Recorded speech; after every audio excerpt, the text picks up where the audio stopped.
equipo de trabajo, porque siempre es muy agradable escuchar sus análisis y se presta para ello el doctor Carlos Rucauf, que como ustedes saben, ya nuestra audiencia fue desde vicepresidente de la Nación, gobernador de Buenos Aires, encargado de las relaciones internacionales, diputado, bueno, pasó por casi todos los cargos que la política ofrece.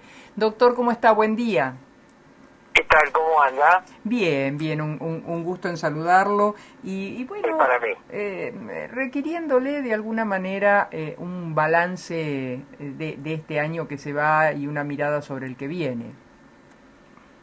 Bueno, el balance sobre el año que se va es un balance, yo diría, bastante negativo en cuanto sigue existiendo un enfrentamiento importante en materia política y la no solución de temas centrales como son los temas económicos y sociales, que están obviamente vinculados este fin de año en encontrarle una salida a la deuda que tiene Argentina con el Fondo Monetario, que se podría haber negociado mucho mejor durante la pandemia, creo que ya lo hablamos, Sí. porque durante la pandemia el mundo no dejaba caer a nadie, y ahora, pese a los anuncios del presidente, del ministro de Economía, ni hubo mensajes sobre un plurianual, ni hubo una clarificación de qué se está negociando, y hasta ahora lo que hace Argentina es seguir pagando y sin saber si va a arribar a un acuerdo que ya no será, como decía el presidente, a fin de este año, sino que esperemos sea para febrero o marzo del año próximo, habida cuenta de que en marzo hay un vencimiento muy grande que nos pondría en default, y el default es algo peor que los acuerdos. No es que los acuerdos no son dolorosos, son dolorosos, porque Argentina tiene una situación muy dura, porque el Estado es muy grande y lo soportamos todos, y ese Estado no se puede financiar más que con impuestos que cada momento se tratan de acrecentar sobre lo que ya pagan, y en cambio no tiene ni crédito, ni lo va a tener, aún con acuerdo con el fondo no va a tener crédito, ni tiene la posibilidad de ahorro, porque tampoco los tiene, no hay reservas de libre disponibilidad en el central. Así que yo lo que espero, que lo hemos hablado varias veces, es que prime la sensatez y se encuentren entre el gobierno y la oposición caminos racionales para encontrar esto sin seguir pegándole al salario, a las jubilaciones y a la actividad económica privada, que son los que pueden sacarnos de esto. Dos cosas sobre lo último que usted hizo. Primero, cuando enfatiza y subraya crédito ni aún arreglando con el Fondo Argentina va a tener. ¿Por qué? Porque somos incumplidores seriales. Y entonces si usted en el barrio tiene un señor que le pidió prestado a todo y no le paga a nadie, no le presta un centavo más, aunque de repente le pague a alguno. Entonces, ¿qué está buscando el gobierno? Está buscando que ya que le va a llegar a un acuerdo con el fondo, le sigue plata de multilaterales de crédito que si no, no pueden llegar. Claro, claro. Por eso en el presupuesto el ministro había puesto 12.000 millones de dólares de organismos multilaterales, que luego aclaró que no, que se había equivocado, que eran 6.000 millones, y entonces, bueno, esto también es irreal, porque Argentina nunca ha obtenido ni siquiera 6.000 millones en su mejor momento de los multilaterales. ¿Por qué son importantes los multilaterales? Porque te financian obra pública. Claro.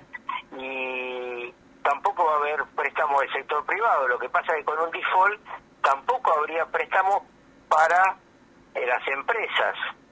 Entonces no habría insumos, menos insumos de los que hay ahora, no habría carta de crédito de importación.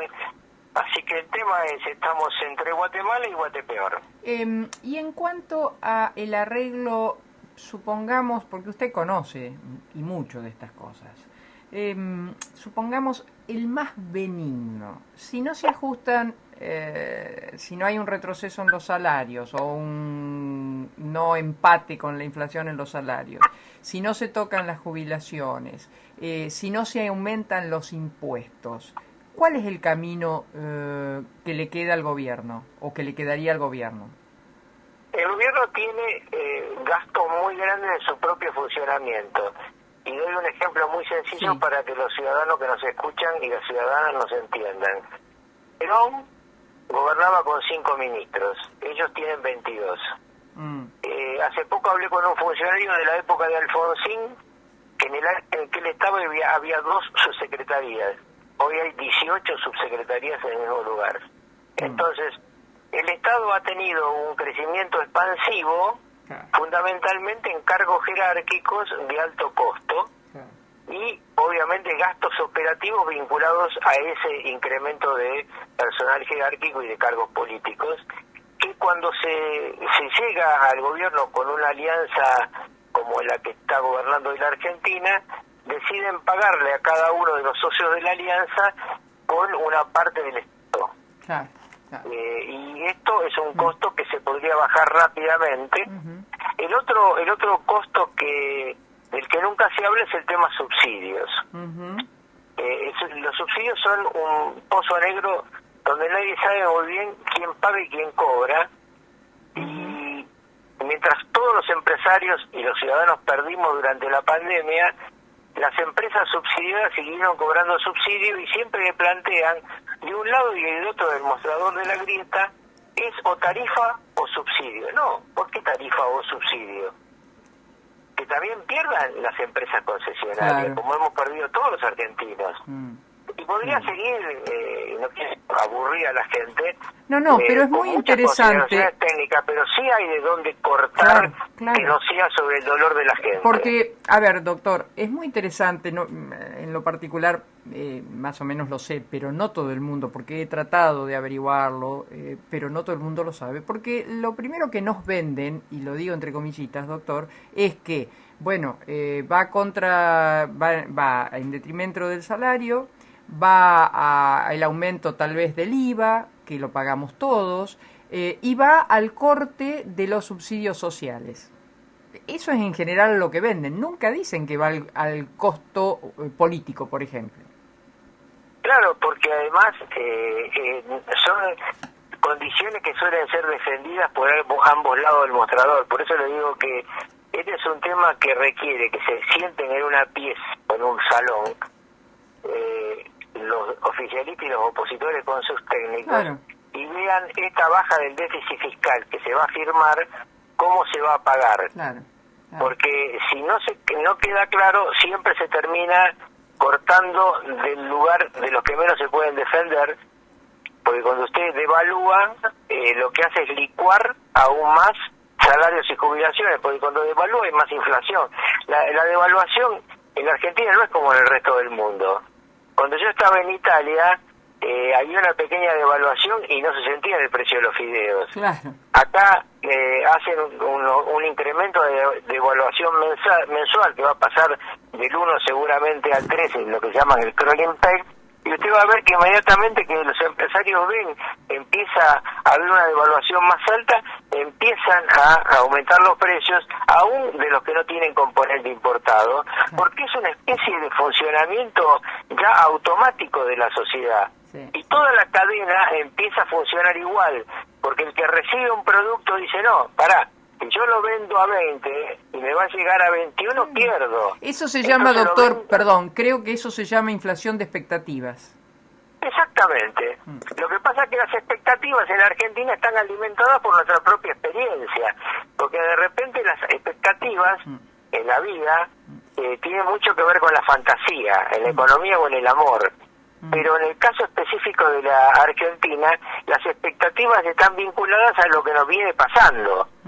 Entonces, por eso todo el mundo intenta protegerse. La gente no compra dólares porque es mala, compra dólares porque los pesos no valen nada y siente que van a valer menos al mes siguiente. Claro. Entonces son una especie de profecías autocumplidas. Y yo por eso digo, esto no lo va a arreglar un sector, no lo va a arreglar el oficialismo solo, ni lo va a arreglar la oposición si un día es gobierno solo. Tiene que ponerse de acuerdo, no hay otro camino. Mire, si no, los dolores son peores. Comparto con usted algo que especialmente, y usted lo sabe, nos sucede en Santa Fe, pero no exclusivamente, y en Rosario con epicentro en la violencia. Anoche en mi programa de televisión que tuve a los fiscales de distintas causas que trabajan de una manera encomiable, y también al presidente del Juzgado Federal, de la Cámara Federal, y terminó diciendo algo que vale para esto que estamos hablando, ¿no? Él lo hablaba de la seguridad y hablaba de la pulseada entre el crimen organizado y el Estado. Y él dijo, esto es ahora y con todos. Claro. Y yo lo tomo estas palabras que me parecieron, esta definición extraordinaria del doctor Aníbal Pineda, es ahora y con todos. Y en esto que nos está pasando con la economía, es ahora y con todos. Absolutamente, porque mire, si no vamos a entrar en el caso económico, en el mismo tema del crimen organizado. ¿Qué quiero decir con esto? Que cada uno quiere que el otro pague el costo. Y en definitiva el costo lo pagamos todos. Claro. Respecto al narcotráfico, el otro día Rosati en el programa de Pañi dijo, es el problema más grave que va a tener Argentina en los próximos años. Pero, no Santa Fe, la Argentina. La Argentina, mire, hay alguien que usted también conoce, que ahora lamentablemente hace mucho que no logro conversar con él, que es el doctor Juan Gabriel Tocatlián. Hace años que vengo conversando en mis programas con él, que es un experto en esta materia, y él nos fue contando y dando los 4 o 5 pasos en donde Argentina iba introduciéndose en el crimen organizado y el narcotráfico. Y uno de los últimos es cuando usted no sabe con quién se sienta, con quién está hablando, en cualquier nivel del Estado, en cualquier nivel de lo privado. Eso es cuando le hacen el famoso entrismo, y eso es lo que nos está pasando. Y además después el poder ese se convierte en el poder. Claro. Mire, yo lo he visto en Italia, claro, cuando estaba como embajador en el sur de Italia.